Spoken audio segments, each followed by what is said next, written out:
and the Forge at Park Royal, which is a new enterprise and skills hub that is being set up to help businesses in the Park Royal area. Just a reminder that we're here today talking about using LinkedIn to generate leads. So Nicola Ryle from the Marketing UK agency is going to be delivering this webinar for us today, and we'll take you through some of the tips and hints and insights into using LinkedIn. So it's going to be quite an exciting and interactive session.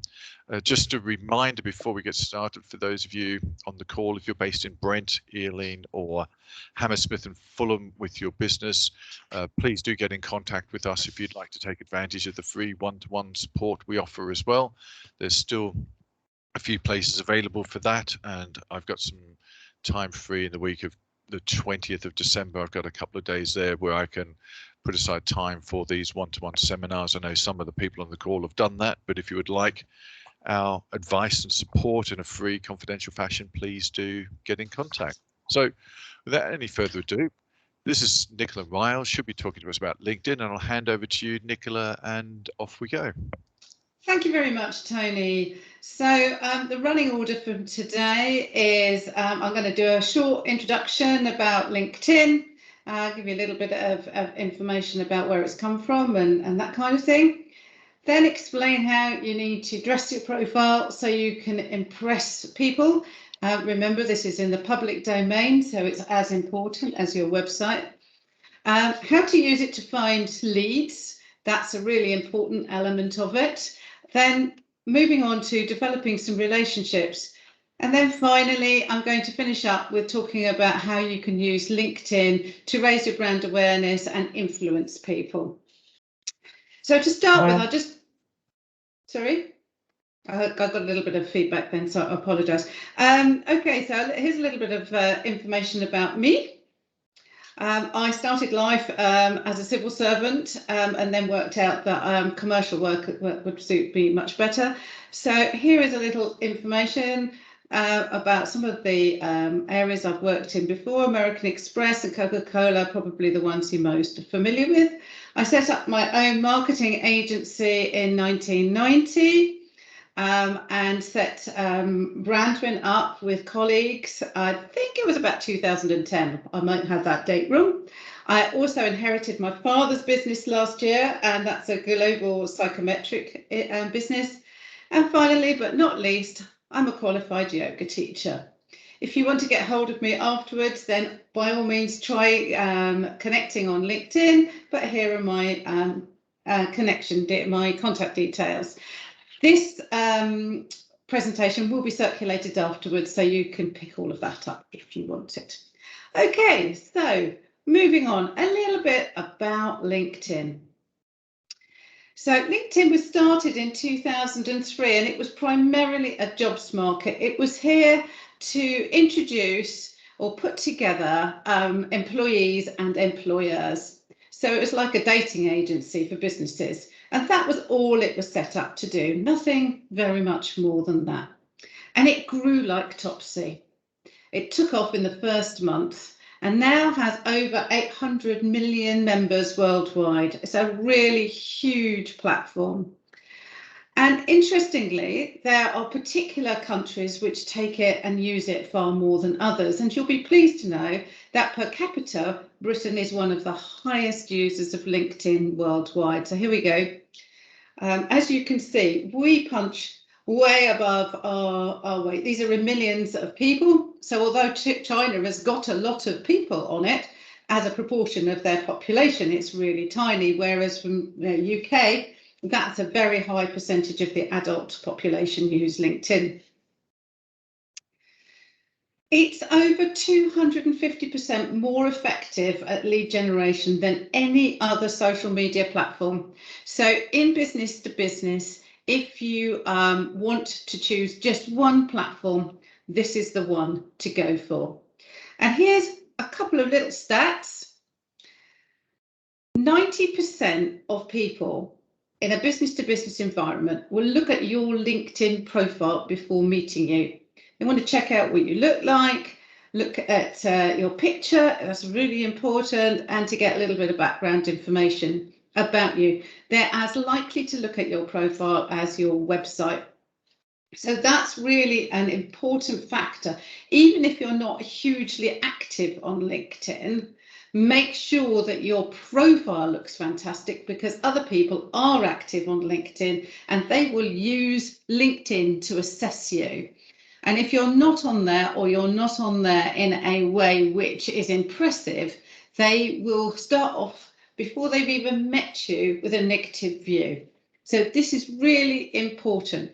It's also something that people look at after a networking event. So after a networking event, they'll turn up and they'll go and want to link with you very frequently. From that point of view, it's really important that they recognise you, so that the picture looks like you. So I had one instance where I was working with a client who had grown a beard, and he had, on his LinkedIn, he didn't have a beard and he looked completely different, so people wouldn't have recognised him. So very important that your photo looks like you, and also isn't too out of date. So it's one that you need to revise on a regular basis. So let's have a little look about LinkedIn in your locality. So looking around Park Royal itself, there we go. Little map. There's 30,000 members on LinkedIn in just 1 mile of the centre of Park Royal. 30,000 members. It's just an extraordinary number. If we go a little bit further afield and add some filters onto it, there's 33,000 business owners and directors on LinkedIn within 5 miles who are owning and running their own business with 11 to 200 employees. So LinkedIn will allow you to select particular target audiences. So if you know that your target audience is, say, in education, then you can target particular people within the education sector, manufacturing, aerospace, whatever your target audience is, by sector, the size of the company, who owns it, and within that particular functions and job titles. So it's a very, very powerful tool. So to give you a bit of an idea of how that can be used, this is where my office is. It's in Hertfordshire, just at the foot of the Chiltern Hills. So just a little bit further northwest of where you are. And I've put a little red dot there. So for me, there's 47,000 members within 5 miles of my office. So, you know, from the point of view of getting new business, I only need personally a few new clients every year. And I don't need to travel an hour to go and find one of them. They're on my doorstep. Within that, there's 390,000 within 10 miles. So I don't even need, you know, but 5 miles is good enough as far as I'm concerned. Over 50,000 are either first or second connections. So there are people either I have connected with directly, or they're connections of my first connections, which means, let's, for example, Tony is here today. He's a first connection of mine, and he may be connected to Cassandra. I'm not connected to Cassandra, but she's a second connection because she's connected to Tony. So that's the way second and first connections work. That means that if I wanted to get to know Cassandra, I could ask Tony to introduce me, because I know I can see that she's a connection of his. And that's a really, really useful thing to be able to exploit. Within that 47,000 people, no, within the 50,000 people, over 20,000 are decision makers. So really, I've got the pick. It really is a very useful tool. But beware. When I was saying earlier that you might, you're making an impression on people and people will check out your profile, do spell check it. There are 42 managing directors within that 47,000 people. So easy slips, and it doesn't look impressive. So if, like me, you're a little bit dyslexic, make sure somebody else reads it. It's a good idea to get somebody else to read it anyway, because you typically undersell yourselves. Okay, so what's great about LinkedIn?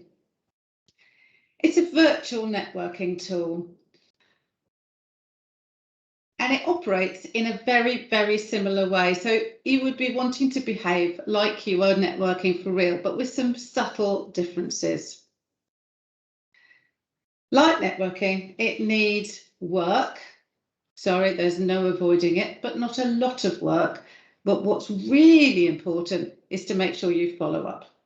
Okay, so what are the advantages of this tool over maybe networking for real? You have an opportunity to give a lot more information.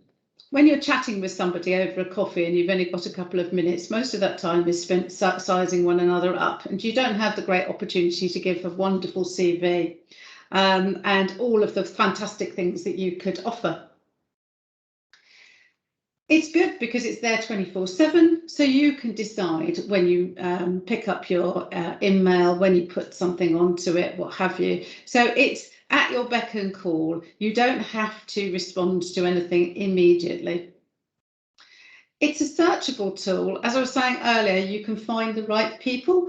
So if you put something into the search tool, you at the top of the page, you'll be able to find people with those skills. And what's important is other people can find your skills by searching if you set your profile up sensibly and well.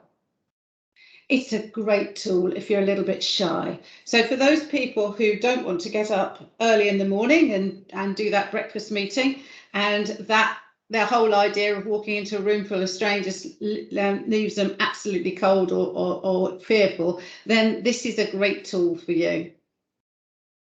You can update it. So when I hand my business card over to somebody and they store it for maybe 2 years in their desk, when they go grovelling around there looking for it again, it may be now inaccurate. I may have changed jobs, I may have a new telephone number, what have you. Whereas this is a live tool and can be updated at any time. So make sure you remember to check that your information on LinkedIn is up to date, especially your contact details, because what you want people to do, what you want your clients to do, potential clients to do, is to contact you. So it's like a live business card. This is your opportunity to talk about your expertise, your experience, and your knowledge. So it's personal to you, whereas a website is typically talking about the whole of the business. Okay, those are all the positives. Obviously, with anything, there's a few negatives. So these are the things you need to look out for. Firstly, when you've got no body language, you've got no smile, you've got no charm on, it's just a flat piece of screen and you need to make that thing out. Now, the way we do that, I'll talk about a bit later, but we do need to use pictures to give LinkedIn the warmth that you want it to shine through with. Your viewer needs to go through all of that information that you've put up there. So you've given it loads of information. So we need to present it in a way where they can find the information that they're looking for easily and quickly. It does get dated. I think I've referred to that already. So make sure that you review it on a regular basis to make sure that the information you've put up there actually reflects what you're doing at the moment and not what you were doing 5 years ago. LinkedIn has software updates. They add new sections, quite surprisingly. They do things which move things around, and you need to check it on a regular basis to make sure that it's your profile is still full and is presenting everything that you want it to present. It contains a few bugs, so occasionally you might have a struggle with trying to get something up there, which you've seen me perhaps today showing you how to do, and you try to do it, it won't do it. This is very frequently because there's a little bug in the program. Turn it off go off, make a cup of tea, come back and try again in an hour, and the bug will almost certainly be fixed. But it is a little bit annoying, I've got to say. That it's not very well tested before they make things go live. And finally, does find UK geography a bit tricky. It's improved hugely. Before, it didn't know what a county was, it only understood states, and it got its knickers in a twist. Now it's much, much better. So you can use postcode searches and things. However, just bear that in mind, it's fundamentally designed for the American market. Okay, so is my profile important? Well, I've already said 90% of all people will look at your profile before you meet you. So let's have a quick look. This is a search I did, a quick snippet. People working for Heathrow Airport. Okay, now if I was going to choose somebody out of these guys to want to connect with, who would I choose? Well, I'm not drawn, nobody is drawn to the words to start with. What they're drawn to is those pictures. And that's why your profile picture is so important. It's really important that people can see you clearly, and they can see that you're professional and appropriately attired, and that you look friendly and welcoming. Then if we look at the section in the middle where we've got job title, now it's really important that you say what you do. Now everybody here pretty well does say exactly what they do within Heathrow Airport, but I've also seen people who've written things like managing director.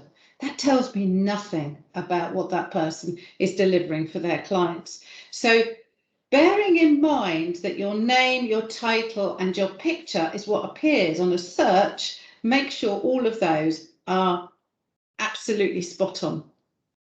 Here's an example of a managing partner of a local chartered accountant who is going to try and do business with this particular chartered accountant. If they're not embracing LinkedIn, if they're not embracing social media, they haven't got their finger on the pulse, they're not going to be up to date with what's going on in accountancy. That's what goes in people's minds, and that is why they will get rejected. So big bad cross, not working for me and not working for anybody else either. Okay, so let's start with the most important part of your profile. The most important, I cannot stress this enough, and that's your picture. Okay, you must have a picture. Even if you don't think you look glamorous and wonderful and attractive and sexy in your picture, you must have a picture. In my experience, there are no ugly people out there, particularly when you smile. So it's really important to do that, because trust is built. People will believe you're trying to hide something if you don't have a really good picture. Avoid the holiday snap, particularly where you're clearly on a boat, which might be your boat. And I will tell you this as a real, true live story. I worked for a really big corporate on one occasion, and I was talking to the procurement department. They said we check everybody's LinkedIn profile out when we're looking at tenders. And anyone who's clearly got a LinkedIn photo of them on an exotic holiday, we're paying too much for. Anybody who has got a picture which is a bit throwaway, which looks as though it's been taken by their child and on a very messy background, clearly doesn't care about the quality of the image that they're putting out, and therefore they probably don't care about their quality of work. So what they did was discard both sets of tenders straight away. So bear in mind that procurement may actually look at your social media, and in particular your LinkedIn profile, to assess you. What kind of person are you? And they can see a lot in the photo. Other quick tips: you're not at a wedding. Cartoons are an absolute no-no, don't go there. I know that this particular individual, I'm hoping is not in the room today, is a graphics designer and is showing off his skills. Actually, it put me off completely, and I buy graphics design. You're not a logo. Lots of people think they can stick the logo. No, don't do it. We want to see a person's face. This is getting a bit better, but This individual has worn a black shirt on a black background and it's out of focus and we can barely see his eyes, and he doesn't look this way. He's very happy. You want to be dealing with people who enjoy working and will enjoy working for you. This one is loads better. The only problem with this is that when you shrink it to LinkedIn size, actually we can't see too much of his face. So you want more of the face and less of the body for your LinkedIn photo. This one is mine, and that gives you an idea. Always smile with your teeth, because that makes people trust you more. This is statistics which have been tested, and I know that that makes that much difference. You can have a huge uplift just by smiling using your teeth. So don't shy away from that, even if your teeth are wonky. Doesn't matter. What's important is the smile. Okay, so moving on, there's another picture which is available to you on your LinkedIn profile, which lots of people are unaware of, and it's behind your head. Here we go. This is often greyed out behind somebody's head, and it's a picture. Now, interestingly, with this picture, it's made up of several pictures, 4 to be precise. So we've got the logo put in above the person's head. This is Graham. We've got some writing here, so you can put a sales message in there if you want to. The screen at the back is something that he's printed. And then bearing in mind what I was saying about smiling people, we know that if you introduce a smiling face, people are more likely to buy from you. So we inserted this lady afterwards into the picture, and then we loaded it up as one picture. So it's easy to do this yourself. Then most photo editors will allow you to put 3 or 4 pictures together like this, and it's not a complicated thing to do. So I do recommend you have a go at it. So moving on, your title. Now, I hope everyone's concentrating, because I'm going to ask you to start thinking about your title in a moment. Okie dokie. So you could write down that you're the CEO at ABC Group. Tells me nothing about what you do. So remember that little list we had, which was a search output from LinkedIn?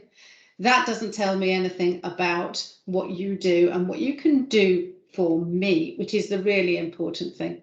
Here is an alternative way of writing exactly the same thing. Managing Director, but shortened to MD. LinkedIn will understand that, and so will the rest of the world. Specialist in Wi-Fi networks, energy saving, structured IT cabling, EV points and electrical contracting. Now you have a very, very clear idea of what this individual can do. You understand that they're high level because they're the Managing Director. They've mentioned expertise, and they've told you exactly what they can deliver to you. What's also interesting about this is I was talking about the search engine earlier. The search engine looks for keywords, just like Google does. But LinkedIn has a similar search engine, and it looks through your profile looking for keywords. So if somebody is looking for a qualified EV point installer, it is likely to pull this individual up because it's got that in the title. So the really important things need to go into the title. So let's have a quick look at my top tips. Use search terms. That will help you be found. Show your expertise and explain what you do. So I would like you all, I will give you a minute or two to have a crack at writing down your title, and you will notice that actually the title can be quite long. It's perfectly safe to do that. And what I'd quite like you to do is to pop those things into, when you've written them, to have a go, pop them into the chat. Tony, I can't see the chat where I am, but if you could have a quick look at them and let me know when several people have put theirs in, that would be great. Yep, I'll do that, Nicola. I've got the chat open, so if people pop those in there. I'll read them out as they arrive, and I'm sitting here looking at my own LinkedIn profile thinking this is all very interesting and it probably needs a lot of work. Yeah, I very rarely in my presentations ask people to share theirs, because I can see them slipping under the desk when they realise what could be made so much better. I haven't looked at yours recently, Tony, so you're left off the hook. Yeah. I've obviously there with my unsmiling face as well, trying to look very serious. So. Oh no, don't be serious. Be smiling. Oh, Darren's popped in there saying he is IT support, help desk, cyber security, and cloud services. Contact me now to learn more, and there's a phone number. Fantastic. Brilliant. Parag has got Director Global Business Development at Daksh Global Limited, enabling OEMs to innovate and excel in their core competence, global manufacturing and product sourcing solutions, engineering components, and other bespoke products. Fantastic. I would suggest that was a tiny bit long, and only people who actually work in your business will understand what you've just written. But I'm sure that to those people who know, that will make sense. That's also the other thing that you want to make sure is, who is your audience and do they understand what you've written? Yeah. So I'm thinking that the people with this one here, which we've got EV points, lots of people won't know what an EV point is. But to the audience that this person is speaking to, they will know they're talking about electric vehicles. Yeah. Yeah. Just a note on Parag's. He's put some pipes between the types. So he says, excel in the core competence, pipe, global manufacturing and product sourcing solutions, pipe, engineering, and other bespoke products. Yep. Okay, cool. Okay. Louise has popped one in. Regional Director, Get Ahead Virtual Agency, pipe, matching our virtual experts to business owners looking to grow with pipe, and then 50+ team of virtual assistants, marketing experts, and more. Fabulous. I think everyone's got the hang of this, which is excellent. Fantastic. Yeah, okay. Michael and Chris, similar business enterprises, research and development analysis, MD, specialist in fleet management and procurement, although Chris needs to run the spell checker, including transition to electric vehicles. Fantastic. That's perfect. So yeah, that well spotted there. Sorry, Tony. Chris. Chris, I can't see you, so you're fine. Don't worry. Right. Okay. So I will leave everybody else to finish that and maybe load that up onto their LinkedIn profile after today's session. Your first action point. Okay, the next bit, which is really interesting, that people don't necessarily know is there. Some people do and some people don't. It depends on when you set up your LinkedIn profile, because a few years ago, they introduced a new part, which is called your About section. So you've got your employment history, but then there's a section which is an overview of you. And for those who've recently done a CV, this is a bit like the section which comes at the top, which is, I'm a dynamic person, I'm fabulous, and you should employ me.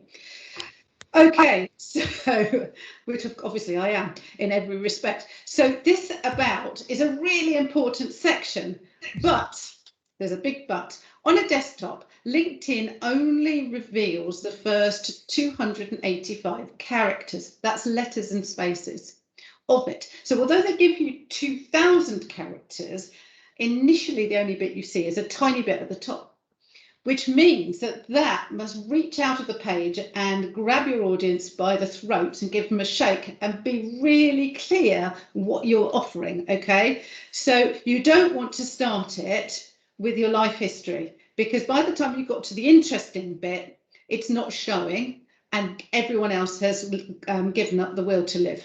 So I'm going to give you a couple of examples, which I found on the internet a couple of weeks ago. Here we go. So this is the first one, and this is a classic mistake.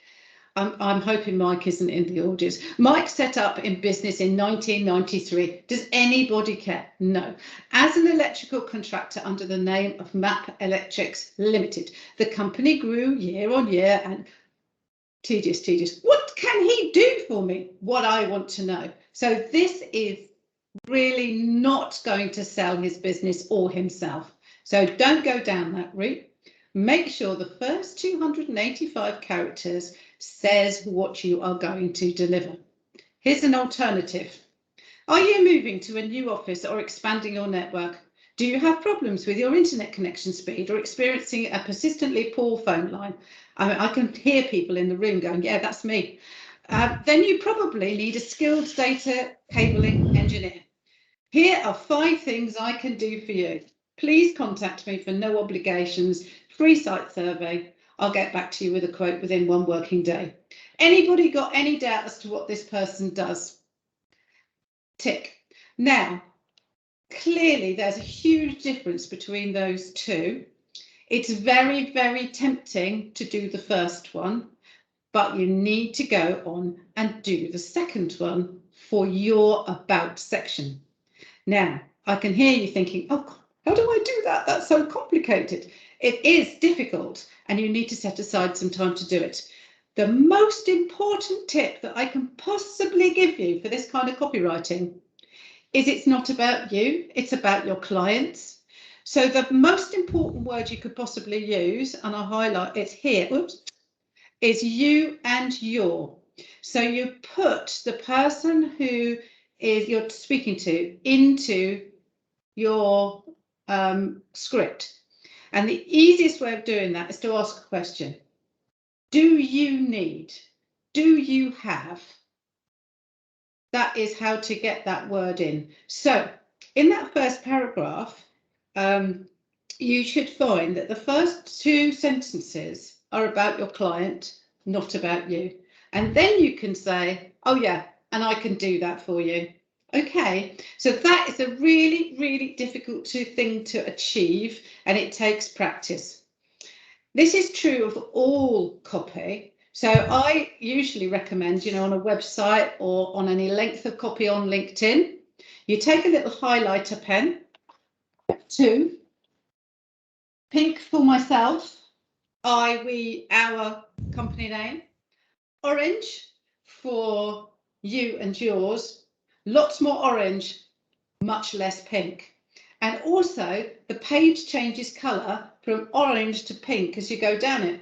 So you start off with the client, make them the centre of the attention, and then gradually increase your services as you go down the page. So this is true for this particular section. Make sure you start with that you copy. Next tip, show benefits of using you. It's the outcome. So if you're an accountant, I would be saying, I will help you take home more of your earnings. So it's not what you earn, it's what ends up in your pay packet, which is important.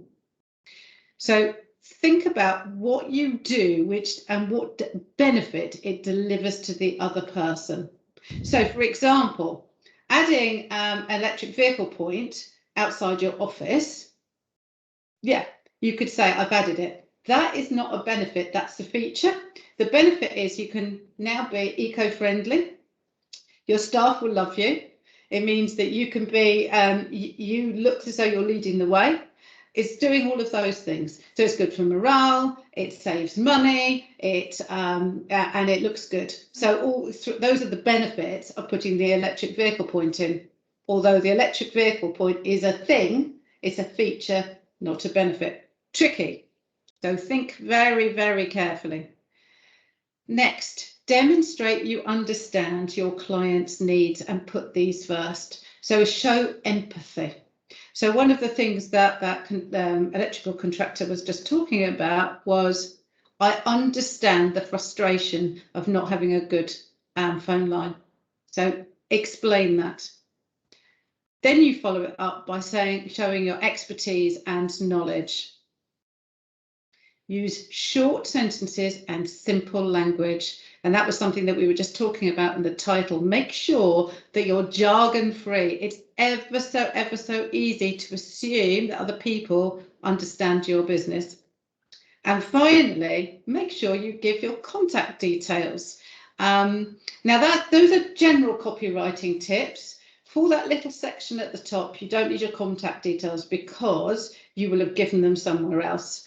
You might put it at the end of the section because you've got 2,000 characters. That first little snippet is really important that you write something cracking. So, Tony, once again, I'm going to give everybody 2 minutes to really start thinking about all of those. I'm going to leave that screen up so that you can give it some thought.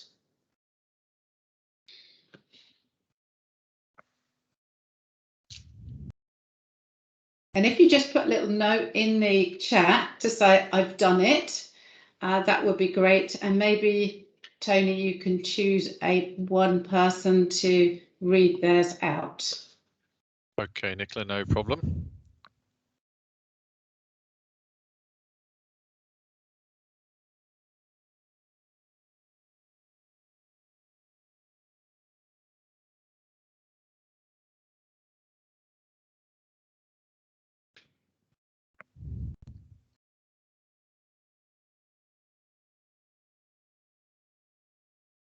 Ooh.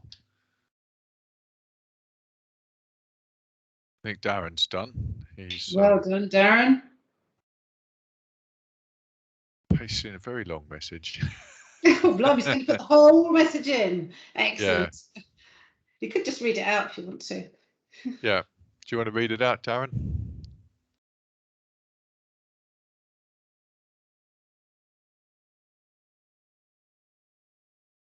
Hi, sorry, I was muted. Yep. No, that's not. Right. Christmas coffee mug for Darren then. Okay. Yeah. So mine is your business making the use of the technology it's invested in? Can your staff work seamlessly and securely from anywhere? Are you ensuring you're cyber secure? Do you have a backup and disaster recovery plan?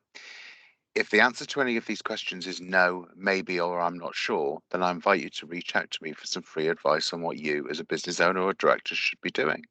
With over a 600% rise in cybercrime in the last few months, now is the time to act.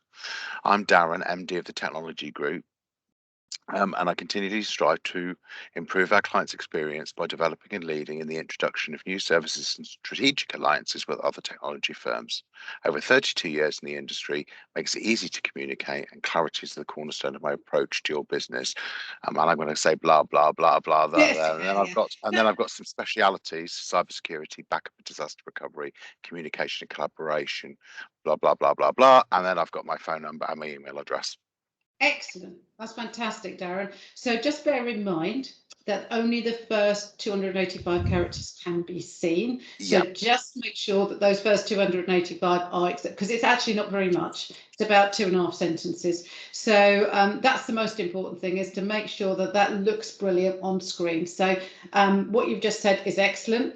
The other thing is that if you write this in Word and copy and paste it in, you will get bullet points. The LinkedIn won't give you bullet points, but if you copy and paste, it will give them to you. Bullet points should be, like I've got here, sort of 5 to 7 words only. And you need to make sure that it sings out with the terminology that you're using. So Darren, you gave me a good list there. Just make sure, and I can't see it, so I don't actually know, but make sure that you've only got a limited number of words in each of those. And that's a really good tip for anybody working with their piece here. But it works also on websites. It works in presentations, and it's true in sort of formal documents. If you're using bullet points, always keep them really short. As soon as they're on to 2 lines, that's a paragraph, not a bullet point. Okay. Fabulous. So, that's Nicola, Parag has a question here. Say, I'm assuming the section is the about section telling about your company or yourself? Now, it depends on whether you own the company. If it's either which way, the first part is primarily about what you would be doing in that, whether you're the owner or not. And then further down the page, typically you might introduce the more broad information about the company. So when I'm doing this and writing profiles for maybe 5 people who work at the same company, we focus on what the individual does within the company and what they deliver for the client. And then at the bottom, right towards the end, and we say other people within the business deliver X, Y, and Z. So it is there, but it's more focused on what you deliver. If you own the company, then you can take ownership of a wider range of services. You might not be responsible for the actual delivery, but at the same time, you are responsible for your company's output. So that's the way I tend to play it. If you look at mine, you will see it's because I own my business, there is a crossover between the two. Hope that helps. Is that okay, Parag? Yes. An additional question. Is it when you're talking about yourself and the role in the organization, do you also need to mention your past experience and skills? No, your past experience can appear a bit further down in your work experience. This is just an overview, and I tend to stick on what is current because people are interested in what you're doing now, not what you did before. If it's relevant what you did before, you can say something like 35 years experience in the such and such a sector or something like that. You can make reference to it, but I would really focus on the here and now if I was you. Great, excellent, thank you. Lovely. Okay, so I'm just going to quickly run through the various sections which are available to you on LinkedIn, but I'll go into a little bit more detail in a moment. So this is mine. Relatively recent screenshots. I have updated it as we go on. So you can see I've got my logo, I've got my catchphrase up here, telephone number so people can contact me. This is me at work talking, because that's what I love doing, talking. There's a section under here for some of the key services that my company provides. And you can see I've got all of those bits and pieces up there. Then that's the about section. And as you can see, it's just the first 3 lines, as I was talking about before. I've tagged some pretty important things that I've got available, video, and this is my recent activity. Here is my work experience. So I've got a number of different jobs, and these are all current ones, as it happens. Skills and endorsements, recommendations. I highly recommend you ask for testimonials. The great thing about testimonials is that you can lift them and put them on your website. You can use them in tender documents. You know, people can see what you've been up to and that somebody is willing to write about you. And what's good about them is very frequently, if you ask for a testimonial for a website, people won't allow you to use their name and company. Whereas here on LinkedIn, it happens automatically and they can't avoid it. So really, as asking for recommending is a very good idea, and you want to do that after each project. Then you can put in your education, and I've got some voluntary work here. I'm a trustee of a charity, so I've put that there as well. It shows your interest, so if you are following anybody, that will appear at the bottom. And finally, there's a section for accomplishments, and that might be honours, it could be projects. This is like mini case studies I've got here. It might be other things like being able to speak a foreign language. So there's your opportunity to put all of that information in. I recommend having it as full as you possibly can. One final thing that is really worth looking at, LinkedIn offers you something called the social selling index, and this tells you how good your profile is compared to other people in your industry. Now, I'm a marketeer, so you would be thinking that I'm going to be competing against other marketeers who ought to be brilliant. But as you can see, I'm very pleased to say top 1% of people in the marketing industry. So this gives me a feel for what areas I could most improve my LinkedIn profile on. So if you want some guidance, it tells you where you can do that. Just type social selling index LinkedIn and it will pop up in Google, and it will take you to the right page, and it will tell you all of this information, which is great. Okay, so now I'm going to stop sharing. Just a quick question on that. Is the SSI free on LinkedIn? Yeah. It's free. Yep. Yes. Okay, thank you. Okay, so I'm just going to stop sharing that now. And what I'm going to do is I'm going to start sharing. Don't know, I've lost you.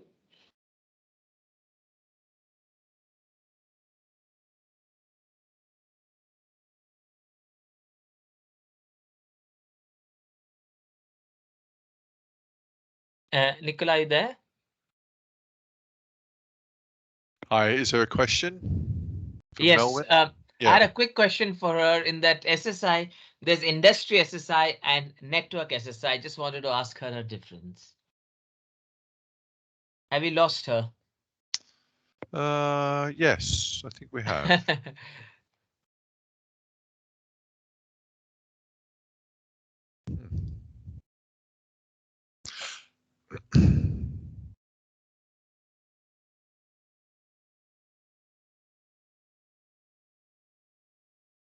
Seems to have been disconnected. Okay, just a moment and we'll see if we can Maybe a drop, yes. Yeah, maybe a drop. So my experience with the SSI, with the social selling index, is that the network relates to you and your connections. Yes. And the industry, then, if you say you are in manufacturing of Got it. window Sorry. frames, it'll say, okay, well, this is based on our knowledge. This is the industry that we have you in, based on your it's based on your profile and what you've said you do in your Sure. profile. Sure. And how do you improve it? I think that's what Nicola is going to tell us next when she gets there. So I see. Okay. Yeah. Let's wait. Yeah. Yeah. So while we're waiting for Nicola to rejoin, there are 4 components to it, as Nicola highlighted, and some of it is based on your connection, some of it's based on your presence on LinkedIn and the type of communication that you put out there as well. So people can have very strong social connections on LinkedIn, but they might have weaker brand presence. So there are different ways of shifting those different factors, and they're also on they're kind of a what you would call a weighted basis as well. So it's not like you gain 3 points this week and you keep them forever. You gain those 3 points for doing certain activities, and then that kind of rolls off depending on the factors over a period of time. Yeah. So that there can be different algorithms they apply to come up with a weighting for that index. So it needs you to be constantly paying attention to your LinkedIn presence to make that happen. Thank you. Okay. Just going to see if I can contact Nicola. There's a message, Tony, from Nelsa about Nicola. All right. Okay. Yep. So thank you, Elsa. I was looking at the attendees to see what was going on. So Nicola's had a connection challenge. Thanks, Elsa.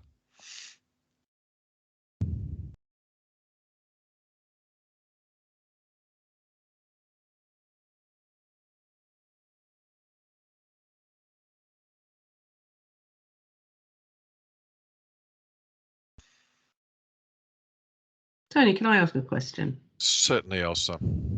Because I know that a lot of people try to build their business on LinkedIn, which is, expected.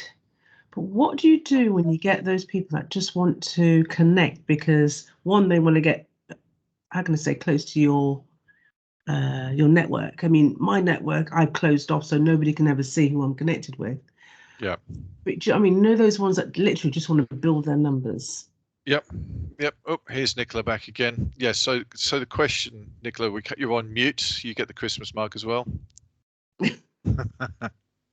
mean, my question, Tony, is just to buy the time. I mean, it can be answered later on if it helps. When I guess part of the challenge with people who just want to connect to you to get to your connections is it's a bit of a personal choice about whether you want to let them in or not. I tend to look at them and say, do I really know them? Have I met them before? And I tend to be a little bit reluctant to connect with people who I've never spoken to. Okay, thank you. And also I get that, you get that LinkedIn. Nicola's still on mute. Yeah. There we go. I was just going to say I do cover a little bit on connections a bit later on. If that would okay. Brilliant. be of use, yeah. Yep. Okay, so I'm really sorry. I don't know what happened. Got switched off somewhere along the lines. Right. Okay. So this is my profile, and these are all the sections which you can have, which you can see, which I've just shown you. So you go down. These are my jobs, my current jobs. There's more experiences. So I always fill it out as much as I possibly can. This is the area where you can ask for a recommendation. Very simple to ask for a recommendation. Just click on there to ask for one. There we go. So what I want to do now was to move on to finding the leads, which I think is the really important bit, and something which is really not completely understood by lots of people, the benefits of using the tool. So if you go into the search, I could put in, as I've got here, Peacock Engineering, I could put that in and it will search and it will give me all the people who work at the Peacock Engineering. But maybe I want to choose somebody within Peacock Engineering, maybe the finance director or something like that. Part of the free service is you can filter, and up pop the filters here, and you can see various different things that you can filter on. But it isn't very sophisticated. It's quite a simple filter. It has a few things in it. So if you are serious about using LinkedIn to generate leads on a regular basis and using it as a sales tool, then I would recommend that you look at Sales Navigator, which is an excellent tool which LinkedIn offers. This is not to be confused with LinkedIn Premium, which doesn't offer you anything very much, and I wouldn't recommend it. So I've got Sales Navigator set up here. So I'm going to show you into the back of it and to see how easy it is to select the right sorts of people to be doing business with. So if you buy Sales Navigator, it appears up in the top and you just click on it and it takes you into Sales Navigator. And you're presented with a screen, and I'm sure you're all going, oh, no, that looks terribly complicated. No, it isn't. All I now want to do is to find some leads. And handily, there's a button there which is called Lead Filters. So let's bring that up. OK, so say I was working in Park Royal, and I wanted to select people within a very short distance of where I was working, because that's going to be very convenient. I can type in the postcode for the centre of Park Royal and I can click on it, and then I can say I'm interested in people who are just 1 mile radius, and it will think about it. And here you go, over 30,000 results, tells me how many people we found. Now I know that people are more likely to connect with me if they have somebody in between me. So I was talking about second connections at the beginning of the presentation. If I select only people who are second connections, then I know that there's one person I can ask for an introduction already, but I also know that they know that. So if I approach them cold, they can see that person who's in between us. So you can select them here in the relationship. So I'm going to reduce that down. So 484 second connections in 1 mile of your postcode there. Right, so who's my target audience? Well, typically smallish businesses. So I'm going to choose businesses which have a relatively small number of employees, but not so small that that they won't want my services as a marketeer. Okay, and then I could say, well, people who buy the marketing typically are an owner, a partner, or a director. So I'll put those in.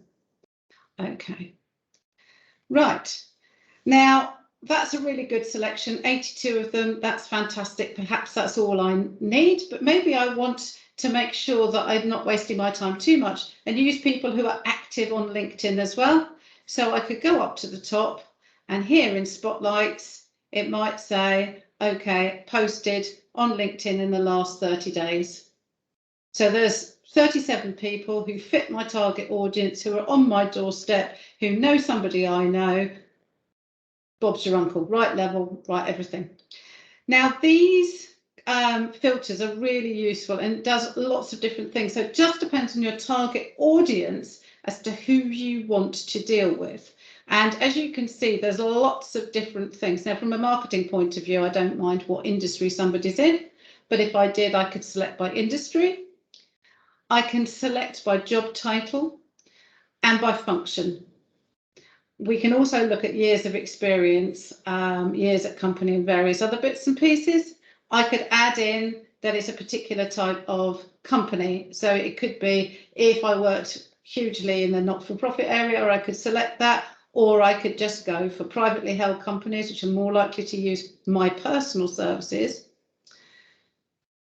And you can select on various other LinkedIn types of activities. For example, if I only wanted to select people who fitted all of those characteristics, who were a connection of somebody within Brandwin, I could put that in there as well.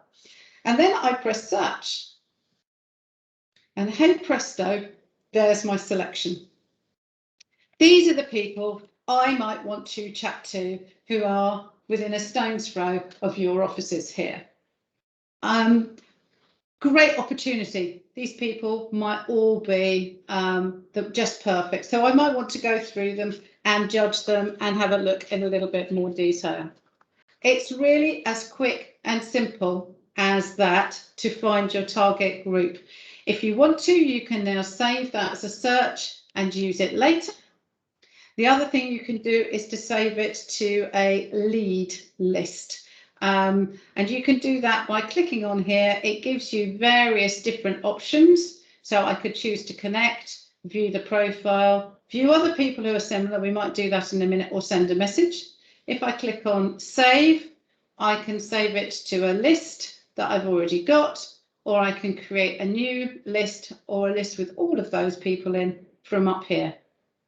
So very, very simple tool to use. If we now decide that we want to look at similar, I can do that and it will come up with another whole list, which I might want to look through. Or the other thing I could do is I could say, okay, I will save this person to my great leads list, which I've got earlier. And I want to save this one to my great leads list. Oh, and this one has come up with some other suggestions. So I might look at those two and think about adding them at the same time. So I think it gives you a bit of a feel for what you can do. Now, let's have a little look at my great leads list, which is a random selection, to be honest, from here. So I'm going to go in here. My lead lists are saved up here. I can click on that. And here's the information that I might want to access. This works a bit like a CRM system or a marketing database. I can add a note, like I'm going to contact this individual. So new today, must call this week. And I can type that in and then close that. And that appears there. So I've got a record of what I've done. It's got a record of when I've added it. And there's various other options from here as well. So this is a really good method of managing your sales leads if you want to. Going back to my original list here, which I've just selected, my 37 people, which are up here. The other thing that I can do is I can use what's called a scraping tool, and I use something called Phantom Buster, which you can see up there, which will take this information and put it in an Excel spreadsheet for me, and I can use that offline, and I find that really helpful method of managing my my leads. So I would like you all in the next couple of minutes to write down, and I'll just go into all filters for you and just show you that, I think, up here. And you can start thinking about, okay, so if you were doing this, what selection criteria would you use to pin down your target audience? You don't want too many people in there. Okay. Nicola, may I ask a question or two, please? Of course you can, yes. First of all, I'm thoroughly enjoying it and learning a lot. So thanks a lot. My pleasure. Two questions really. Is Sales Navigator basically a better way and a more clever way to ensure the quality of the search is high? Yes. That is what it is. Yes, it does. What it does is it gives you more options. So there are more things you can search on. Yeah. And it gives a better result, and it makes it easier to manage the output as well. Cool. Thank you very much. And how is it different from premium? Premium, I'm just going to come on to that. I've got a little chart. Sure. I've got a chart, so I'll show you, and that will explain you it can really answer that well. question later. And my last quick one was, I'm assuming obviously this is a paid service. How much is it per That's on month the or chart year? as well. It's about $80. Okay. Now, what I do is for clients is that I will take it out on the free trial for a month, download everything into an Excel spreadsheet that I want, and then turn it off. So if we're using it for marketing purposes, then that you can do that. If you're using it for sales purposes and you're using all of the facilities with it, it's worth paying for. Right. Okay. Thank you very much. Okay. So there are a couple of questions around that. So about £70 a month, $80, something like that, Nicola. Yeah. The other question is, Chris is saying he can never find the details on pricing for the Sales Navigator. Is there something that you're aware of, Nicola, around the details? I will show you a slide. Whenever I want to check it, I Google it. Because it's an absolute nightmare. LinkedIn does its very best not to tell you how much it's going to cost. But I always go for a free trial first, and then just make a note of when it finishes. And when it comes to pay, then you'll definitely know how much it is. But it's about £70 a month if you just pay on a monthly basis. You can take out an annual subscription, which makes it a little bit cheaper. And Nicola, is there a way where there are 15 people of us on the call, excluding you? Can we come together and lower the cost? No, I'm afraid not. Unfortunately, it's per LinkedIn account. There are options for LinkedIn Teams, so a company can take out a subscription, and that makes the cost per individual within that cheaper. So yeah, otherwise I'm afraid not. Sure. LinkedIn is all about making money. Surely. Thank you so much. My pleasure.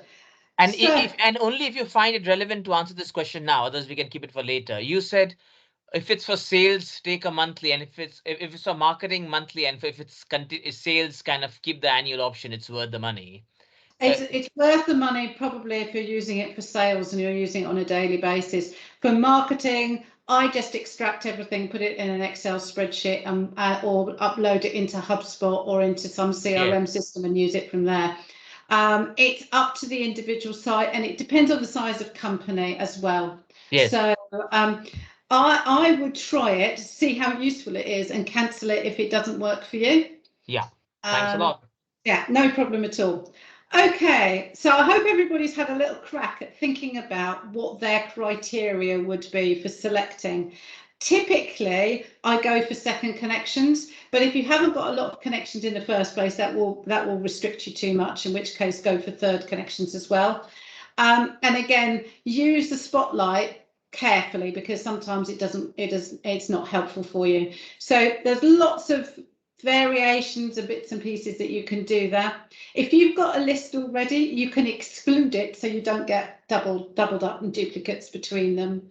So good luck with that. And now, as promised, I'm going to return to my PowerPoint presentation. I hope I don't have a disaster this time that I do this, because last time it all went terribly pear-shaped. Let's have a look.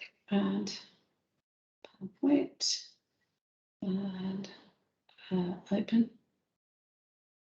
Unfortunately, when my computer completely collapsed, it lost my PowerPoint presentation as well. Right, okay,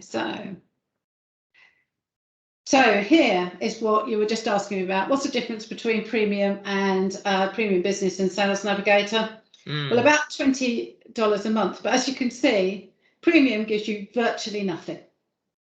And it gives you all it gives you is an extra, what they call 15 in-mails per month. And since I never use in-mails or try to avoid it because people tend not to respond to them, personally, unless you're connected, personally, that doesn't give you any advantage. And in-mails to people who are connected are free anyway, and you have a limitless number. So there is no point having Premium. quite frankly. It's a complete waste of money and time. Whereas if you want to pay for something, Sales Navigator really is quite good and definitely worth the investment. So this is all in the presentation, so you'll get that back at the end, so you've got a little aid memoir. I think I took this and made this sheet up a few months ago. It hasn't changed much when I looked recently, so I've kept it because it's a better presentation than I could find now. Okay, so this is the basic approach that you want to take. Okay, you make a request to connect, or you can ask for an introduction from a second connection. From there, you will find a proportion ignore you. That can be anything between up to 60%, 70% might ignore you. So you always need more than you, like with any marketing, you put more in the funnel and it narrows it down. There is nothing you can do with somebody who ignores you. You have to find a different route to them. But some people will connect, and not only connect, but they will send you a personal message. This is your opportunity to start building a relationship.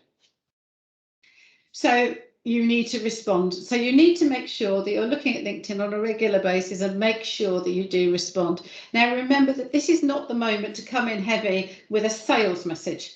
No sales message at this point. Ask them about themselves. People are most happy talking about themselves, but don't ask them something which you could have gleaned from their LinkedIn profile, because otherwise you've just lost all the credibility that you got in approaching them in the first place because you haven't bothered to do your research. So ask them something about which is current. How are you getting on at the moment? How has COVID affected your business? Is Brexit a big, something which is current is a good way of opening a dialogue and having a chat. For those who connect but just don't do anything, you need to stimulate them into talking to you so you can develop that relationship. And what I do here is to follow up and ask them about their business. Very often I send them a video, and it might be a video which is of interest to them, and I'll say, thought you'd be interested in this video. Do you like it? Is it useful? So you've asked a question.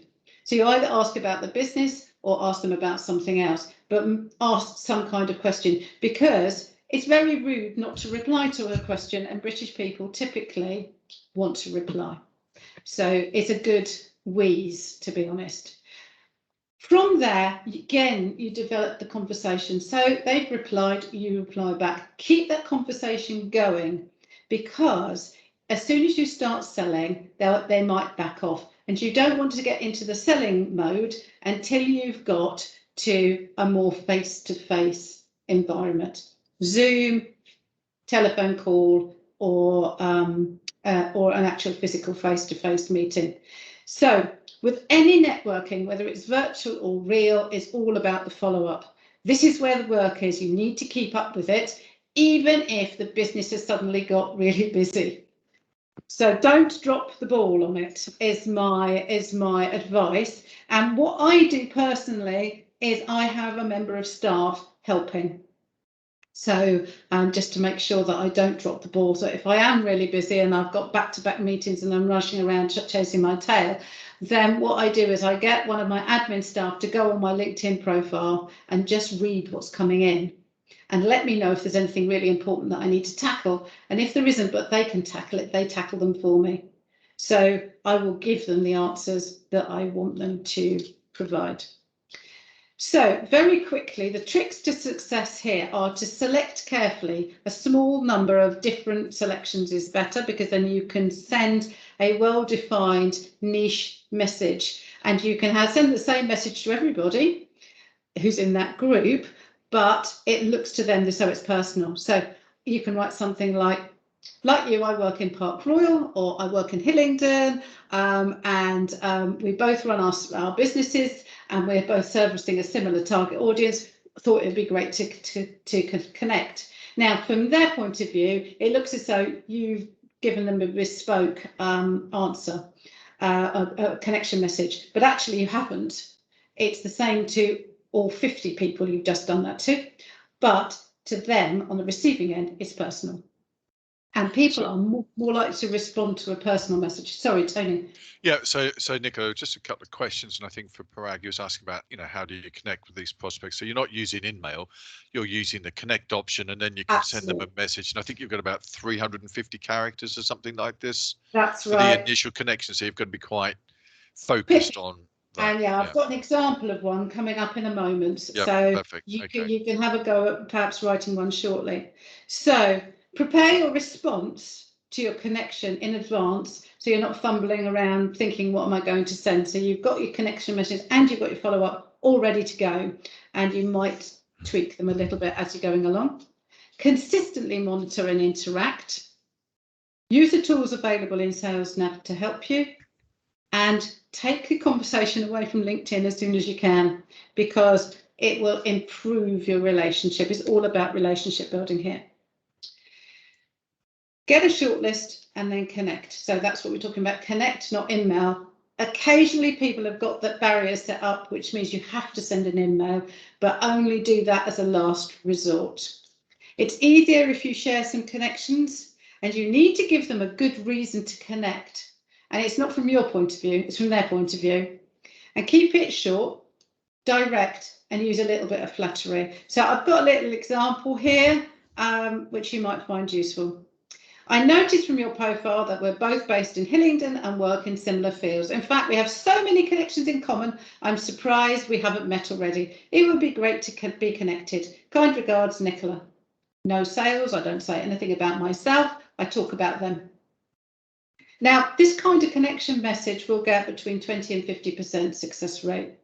As soon as you introduce sales, it will drop to under 10%. So just don't do it. It's my advice. So why don't you have a little bit of a crack at writing your connection message to the target audience that you have just described in the last exercise?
I can hear the cogs going round.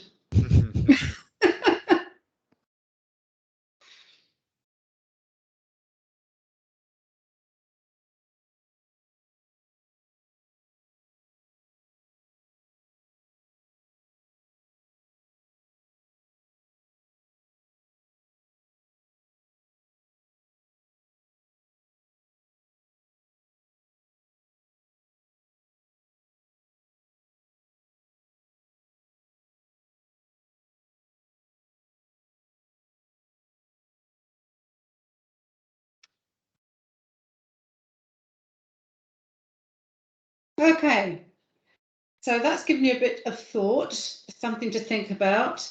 I'm going to give you an example of a follow-up now, and this is a very typical follow-up. Again, it's short. I thought you'd be interested in this video we have just made about safety in the workplace. It would be great to have your feedback or to discuss further. So sometimes I put into there, as a specialist in this field, I would value your feedback or something like that as well. That works really well. But as you can see, question, but I've given them something to contemplate. Now, don't send them a 45-minute video, send them a 30-second video at this point. Really short and sharp and sweet. And that works really well. And that can be videoed on your iPhone. It doesn't need anything really high production value. A blogging video is fine. Or if you haven't got one of those and don't feel confident about doing something like that, then ask them a question. As I discussed earlier about their business, that will also work quite well. So The real important takeaway from this is LinkedIn only works if you follow up and pursue, but in the nicest possible way. So it's all about building a relationship over a period of time. You aren't typically going to use LinkedIn, try this mechanism, try 2 calls, and they've placed a £10,000 order. It very rarely works like that. I've had it happen to me once, and my best client ever came that route. Before I had a chance to do the follow-up, they booked me for an interview. I still to this day don't know quite how it managed to work so smoothly, but it does work. And this is what I do with clients when I'm helping with LinkedIn, with lead generation for them. It's one of the most effective methods of finding the right people.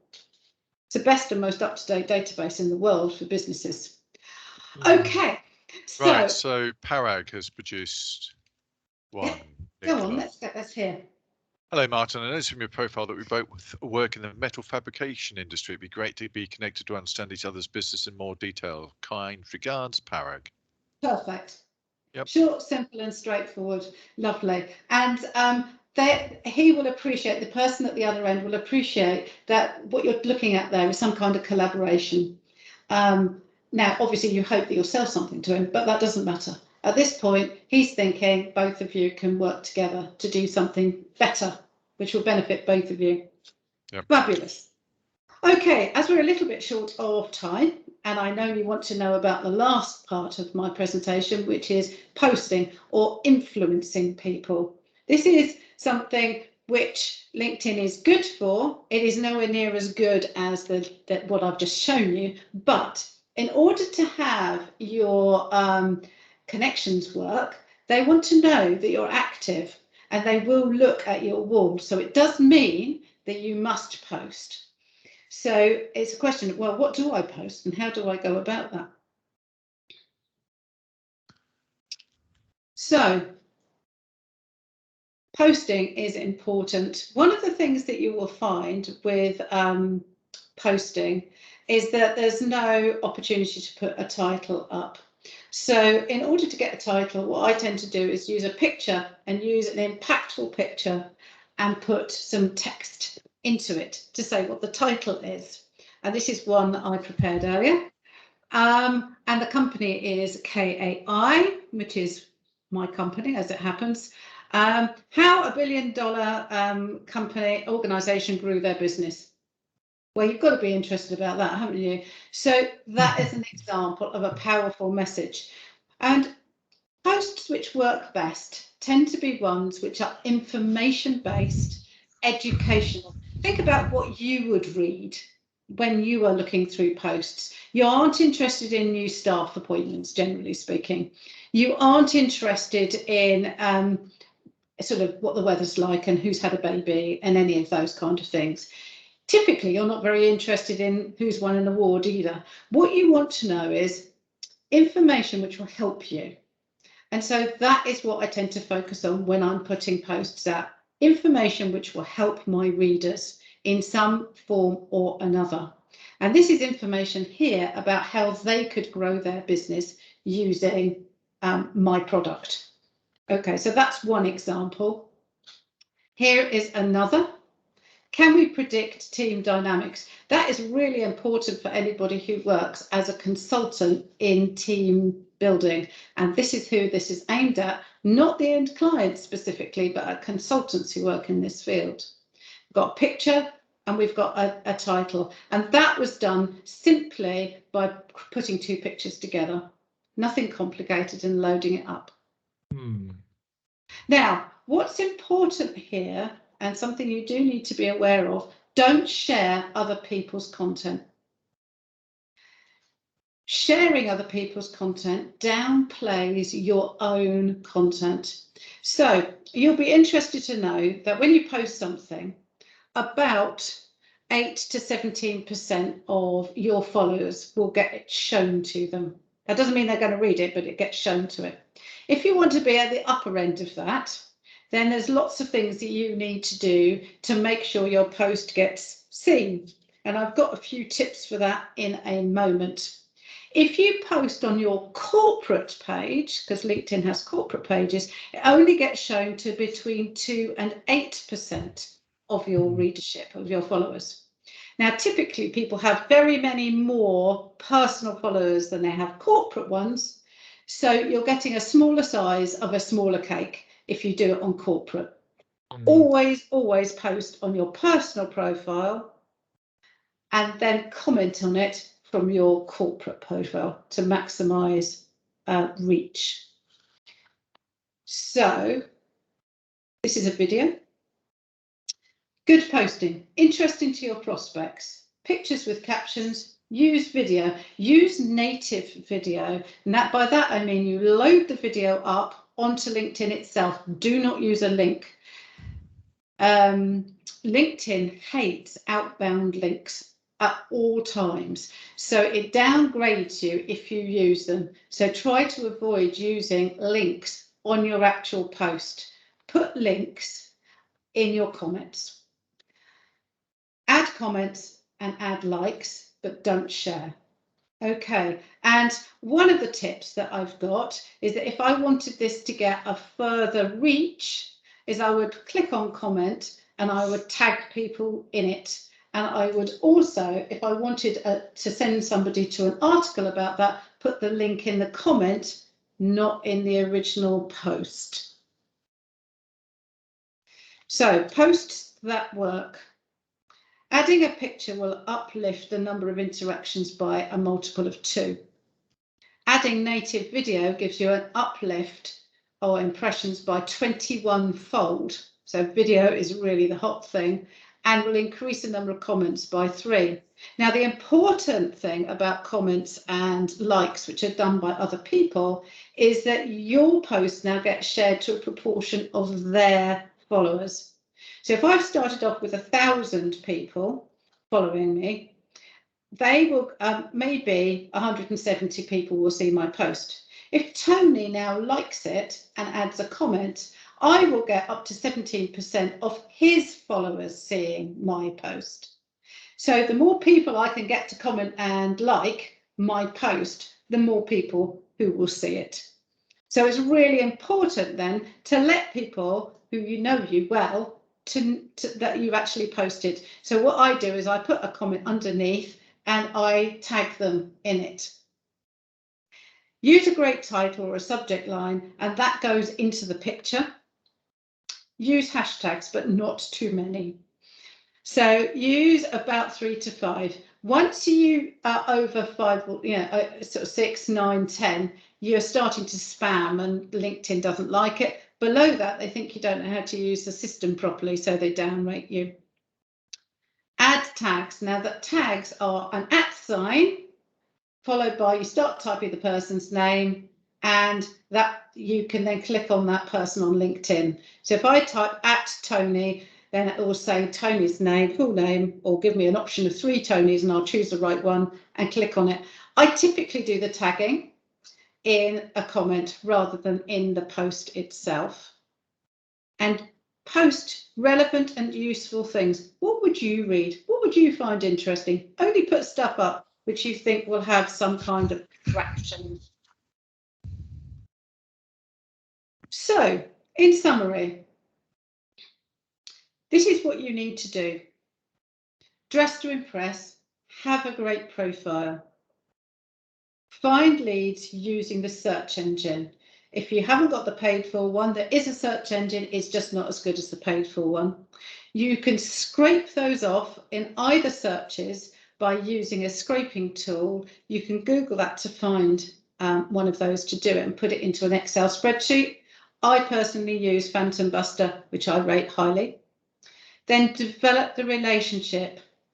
And this is the real crux of it to make this work, is follow up, talk to people, interact, and behave like a normal human being, not like a sales robot. Influence and raise your brand awareness through posting. So you want to create your excellent profile, go home, make this a high priority straight away, because you don't want to start connecting to people until you've got a great profile. Link to your company page or your website. Research companies and people that you want to influence. So sort out your target audience, find out who that is, and then start connecting to the right people within that target audience. Grow your credibility on the platform by posting and writing articles. Keep on doing that so you remain top of mind, and that is also in the communication channel of InMail as well. So keep people aware of who you are and what's going on. Keep on reaching out to new people. Don't drop the ball, and engage, converse, post, share. When I say share, I mean comment and like. Okay, that concludes my presentation. I hope you found it interesting. We haven't really got a huge amount of time for questions. Tony, you may want to run through this, but if anyone's got any questions, I'm quite happy to spend a couple of minutes at the end. Yep. Okay. Thanks, Nicola. That was fascinating. Now, I know that when we met, which was sometime before COVID, maybe 2018, 2019, you did go through this and it made absolutely no sense to me at the time. So I suspect that some people might feel that this is all new and a lot of information. So if they want, then there's opportunities for one-to-one sessions through the OPDC program to book in time with you and get a bit more of an explanation about that one-to-one. I found it really useful today simply because I've learned so much more in the last 3 years. So that was great. We got some questions from Cassandra. So LinkedIn Sales Navigator is a part of the LinkedIn platform, isn't it? Yes, it is. Yeah, and do they have a sales team, or is it just emails to talk to them about connecting? There is a sales team, but you really honestly don't need it. Yeah, it's not necessary. But if you do find yourself in any kind of trouble and you want a question, the best protocol first of all is to put it in their chat, and somebody will get back to you. Just use the chat. Use the chat bot. Yep. Cassandra. Sorry. Hi, Nicola. I say that because they had offered me Sales Navigator for free for a month, but I had no idea how to use it. So I wanted somebody to do a demonstration so that I could go in from day one and know how to use it. Because I just thought if I take up the offer, then I'm going to spend a week or two just trying to work out how to use it, and then I'm only using it for 2 weeks. So that's why I was asking about whether there are, because I just couldn't find anywhere to kind of go, can I get a demonstration? Yeah, no, that is probably true. I mean, the way I did it was exactly what you've just suggested, which was to get the free trial and play with it. What you can do is you can always set up a dummy LinkedIn profile first. Do it with a Gmail account, have a play with the trial, and then do it shut it down when you've got to know it, and then move on to the other if you can't get any help. There may well be, and I would also look at YouTube, because that's the kind of thing you might find on YouTube. Oh, amazing. Lovely. Yeah. Thank you. Okay.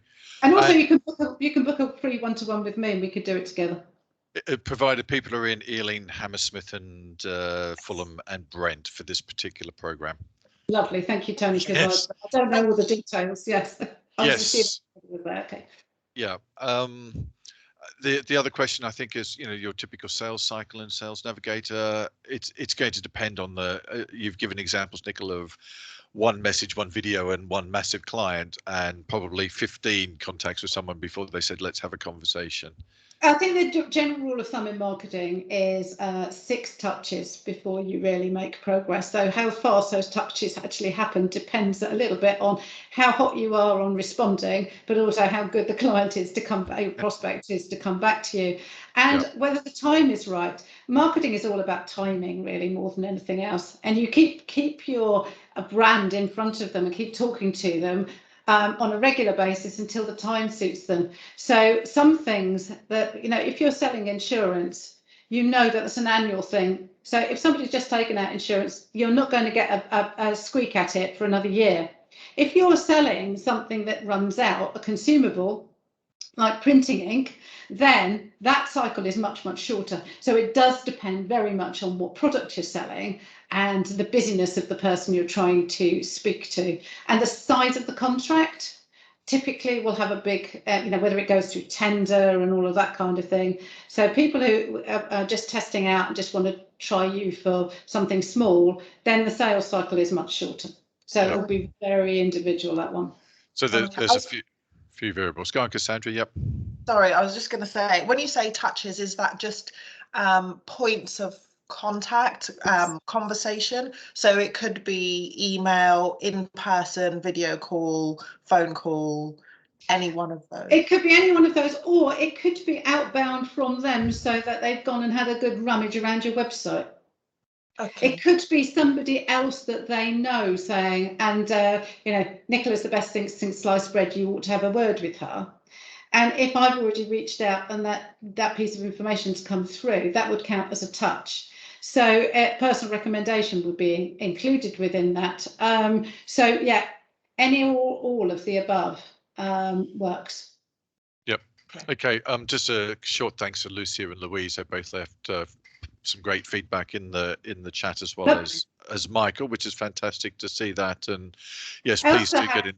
Had a question. Yeah, I mean, sorry to interrupt you, Tony. It was just one question which Elsa asked and I did not answer, which was, should you accept all inbound requests to connect? If they're from a recruitment agency, definitely don't, unless you want a job or you're wanting to recruit, because you will get bombarded. If they are completely outside of your region, so for example, I get a lot of requests to connect from Indian programmers who are looking to do website builds for me. Now, we do all of our programming in-house. I can see no benefit to me to being connected, and a lot of hassle as a result. So you'd have to just take a sensible view. However, if somebody asks to connect to me who I don't know but works in an area which I'm interested in, so for example, I do a lot of work, marketing work, for tech businesses and new tech and things like that. If something like that turns out of the blue, I will accept it because I'm interested into why they want to speak to me. Now, it's possible that they're trying to sell me some tech, but equally it's my opportunity to sell something, my marketing skills, to them. So take a view, be sensible. Yeah, I guess. Yeah, thanks, Nicola. I guess with that one as well, sometimes you see those offers from the tech people. It could be interesting, but you realise that their marketing pitch is absolutely shocking, and there may be an opportunity there for you, right, Nicola? Absolutely. Yeah. Yes. It's a two-way street. Always remember it's a two-way street. Yeah. Yeah. Okay. Exactly. Yeah. Okay. Great. Thanks very much.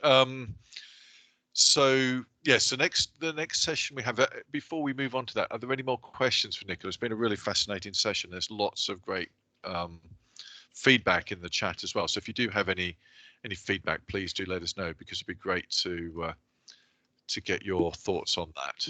Yeah, hi, Tony. Nicola, just a quick one. We've got Parag and Melvin both speaking at the same time. Okay, yes, one of you. Go on, Parag. Okay, thank you.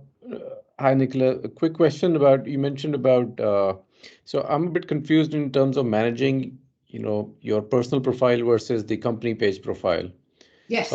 So I believe you're using your personal profile to promote your company, to sell, to make connections. So that's right. So what is the role of the company's main page? Should you have the company main page or just have the website and that will do?